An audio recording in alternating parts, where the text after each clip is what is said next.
मोदी सरकार आपे से बाहर, भारत पहलगाम वाकये को बहाना बनाकर ओछे हथकंडों पर उतर आया। बैनुल-अक़वामी मुआहदों से भी पीछे हटने का ऐलान, सिंताज मुआहदा भी मुअत्तल कर दिया। अटारी चेक पोस्ट और वाघा बॉर्डर बंद कर दिया। नई दिल्ली में पाकिस्तान हाई कमीशन के अमले को कम करने का ऐलान। इस्लामाबाद में अपने अहलकारों को वापस बुलाने के अहकाम भी जारी कर दिए। भारतीय सेक्रेटरी खारजा ने कहा, तमाम पाकिस्तानियों के भारतीय वीजे कैंसिल कर दिए जाएं। भारत में मौजूद पाकिस्तानियों को 48 घंटे में मुल्क छोड़ने का हुक्म दे दिया।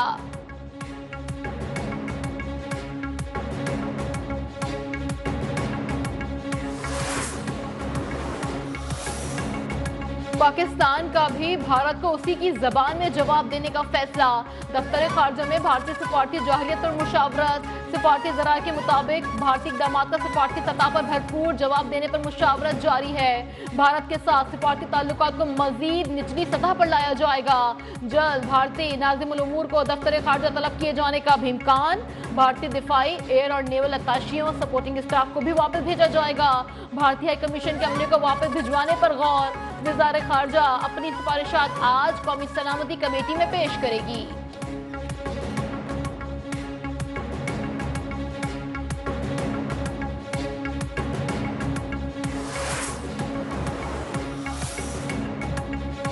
भारत की पहलगाम फॉल्स फ्लैग ऑपरेशन की आड़ में पाकिस्तान के खिलाफ साजिश, भारतीय आबी जाहिरियत खुलकर सामने आ गई। भारत किसी भी तरह कानूनी मुआहदे को यकतरफा खत्म नहीं कर सकता। इंटरनेशनल वाटर ट्रीटी बैनुल-अक़वामी सतह पर पॉलिसी और ज़मानतशुदा मुआहदा है। मुआहदे के ज़ामिन में आलमी बैंक भी शामिल हैं। हिंदुस्तान ने अपना गैर जिम्मेदाराना और मज़मूम चेहरा दुनिया को दिखाया। पहलगाम फॉल्स फ्लैग के 24 घंटे के अंदर सिंताज मुआहदे को गैर कानूनी तौर पर यकतरफा मुअत्तल कर दिया।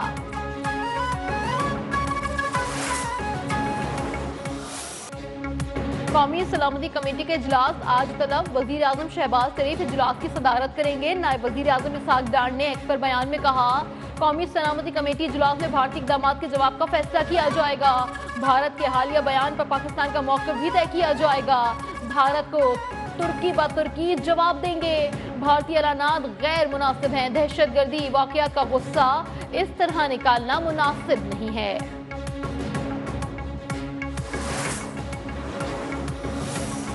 वजीर दिफा ख्वाजा आसिफ ने भारत को किसी भी एडवेंचर से बाज रहने की तलकीन कर दी। कहा, भारत को भरपूर जवाब देने की अपोजिशन में है। सबको याद है कि अभिनंदन के साथ क्या हुआ था।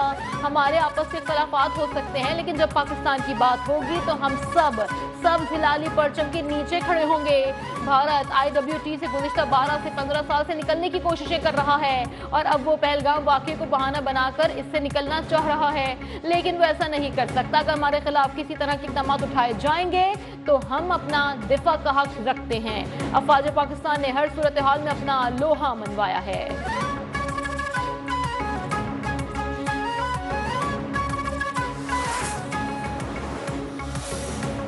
भारत अब पानी को बतौर हथियार इस्तेमाल करना चाहता है। भारत के खिलाफ जवाबी कार्रवाई अब नागुज़ीर है। पहलगाम फॉल्स फ्लैग ड्रामे के बाद भारत की आबी दहशतगर्दी पर सियासी रहनुमाओं का रद्द-ए-अमल।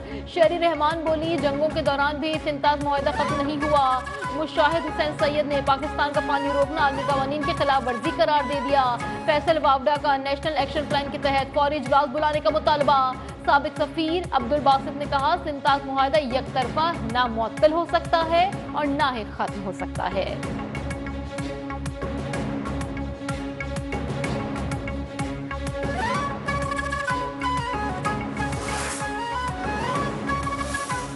पाकिस्तान का पहलगाम में 28 सय्याहों के कत्ल पर इजहार अफसोस। तर्जुमान दफ्तर खारजा शफकत अली खान का कहना है कि जिला अनंतनाग हमले में सय्याहों की हलाकत पर तशवीश है।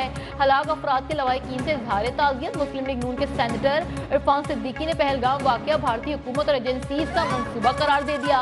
ख्वाजा साद रफीक बोले, भारतीय मीडिया का गैर जिम्मेदाराना और बेबुनियाद प्रोपेगेंडा दोनों ममालिक में तलखियां मजीद बढ़ा सकता है।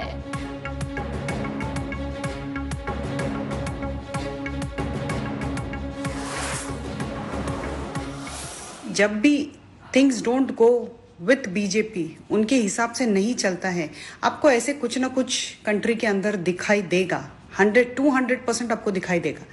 अभी ये बिल के हिसाब से, वक्फ बिल के हिसाब से इतना उन लोग प्रेशर कर रहे हैं, तो कुछ ना कुछ डाइवर्ट करने के लिए वैसे ही होने वाला है। आप लोग क्यों सरप्राइज हो रहे हो? जब भी चीजें बीजेपी के कंट्रोल से निकलने लगती हैं तो इस तरह का ड्रामा रचाया जाता है। भारतीय खातून ने पहलगाम वाकये पर अहम सवाल उठा दिए। पहलगाम में आम शहरी बीजेपी की सियासत की भेंट चढ़ गए। मोदी सरकार आवाम को बेवकूफ बना रही है।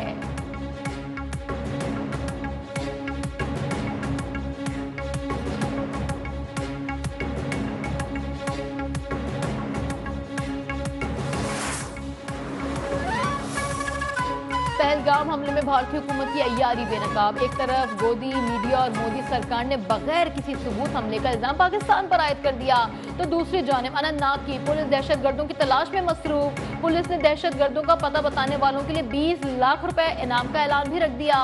इस ऐलान से पहलगाम वाकये का मोदी सरकार की रचाई हुई घिनौनी साजिश होना साबित हो गया।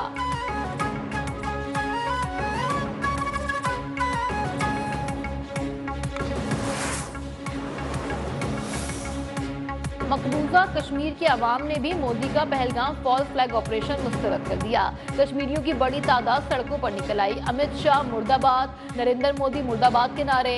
भारतीय मीडिया नुमाइंदों को कश्मीरी अवाम के सामने हजीमत का सामना।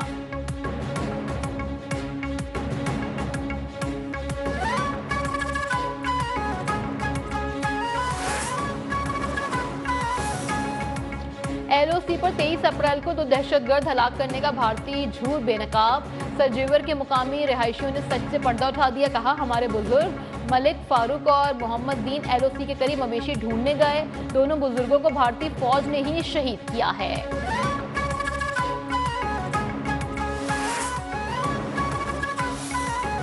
मुस्लिम लीग नून के सदर मियां मोहम्मद नवाज शरीफ का लंदन से फौरी पाकिस्तान वापस आने का फैसला। जराये के मुताबिक नवाज शरीफ आज पाकिस्तान पहुंचेंगे। लीगी सदर ने वजीर आजम शहबाज शरीफ को 25 अप्रैल को जाती उम्रा तलब कर लिया। नवाज शरीफ जुमे को और इतवार तक सीनियर पार्टी रहनुमाओं से भी मुलाकात करेंगे।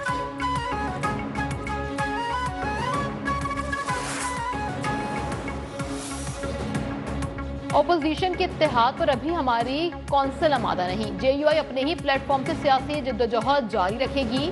मौलाना फजलुर रहमान ने वाजे कर दिया। कहा, ऑपोजिशन जमातों का कोई बाज़ाब्ता इत्तेहाद नहीं मगर राबता कायम है। माइंस मिनरल बिल की हिमायत करने वाले जेयूआई एमपीएस को नोटिस जारी किए गए। 27 अप्रैल को लाहौर, 11 मई को पेशावर, 15 मई को कोयटा में फलस्तीनियों से इजहार यकजहती के लिए मिलियन मार्च का भी ऐलान। शौहर की वफात पर भर्ती होने वाली बेवा को दूसरी शादी पर बरतरफ नहीं किया जा सकता। सुप्रीम कोर्ट ने बेवा खवातीन के हक में बड़ा फैसला जारी कर दिया। 5 सफ़हात पर मुश्तमिल फैसला जस्टिस मंसूर अली शाह ने तहरीर किया। अदालती फैसले में कहा गया कि बेवाएं तमाम शहरियों की तरह रोजगार, वकार, बराबरी, खुद मुख्तारी का हक रखती हैं।